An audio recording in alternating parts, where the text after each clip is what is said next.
Hello LTMS, Miss Tennyson here, and I'm going to teach you how to do impromptu speaking so you can have an awesome tryout for UIL.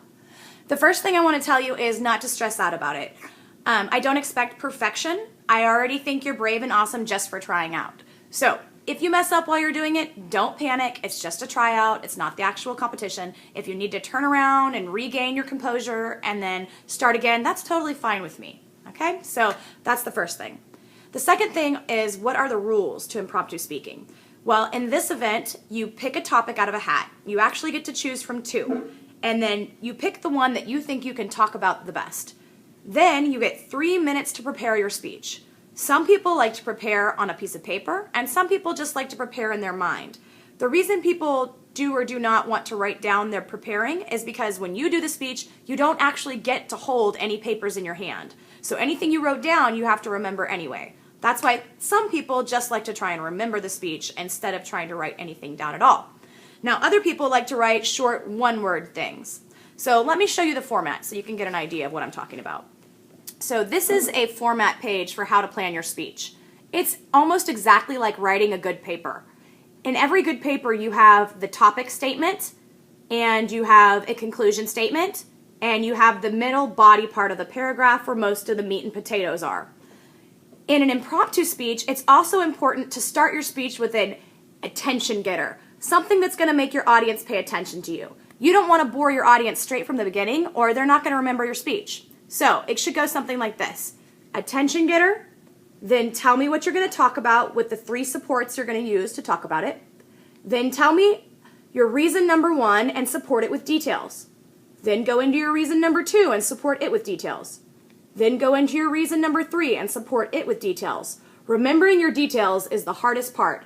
Sometimes you forget them and you have to just make them up on the fly. The last part is to do a conclusion statement that wraps it all up and ties it all together and reminds your listener what your speech was all about. So, just like I said, it's kind of like a paper.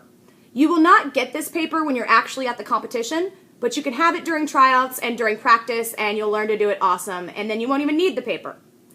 Another thing you need to know is how you'll be graded. So this paper is somewhere around you. Grab one and look at it. It tells you all of the things I'm looking for as I grade your speech. And I'll be rating you 1 to 5, and then all the people that try out, I'll compare their scores, and I'll pick the top 4, and that's who'll make the team. 4 6th graders, 4 7th graders, and 4 8th graders.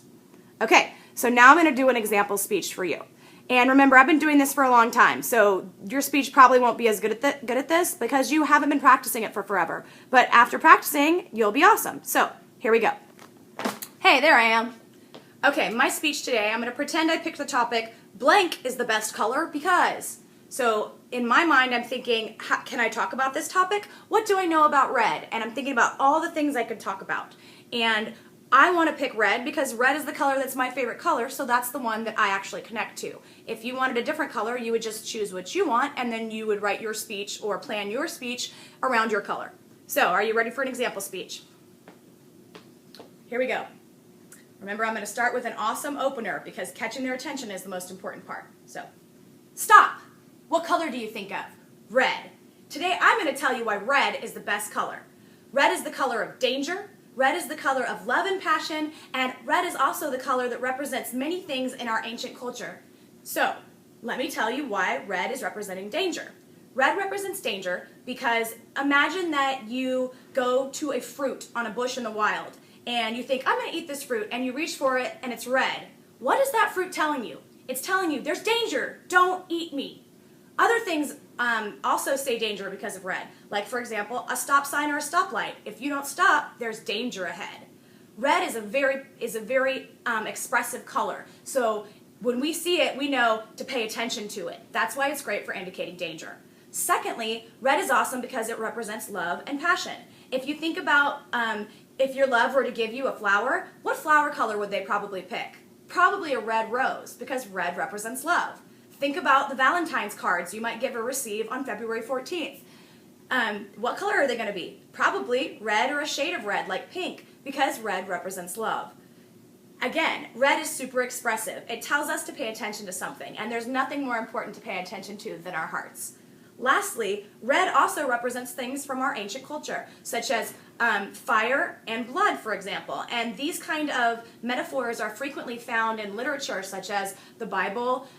There's lots of references to red fire and red blood, and also in historical context.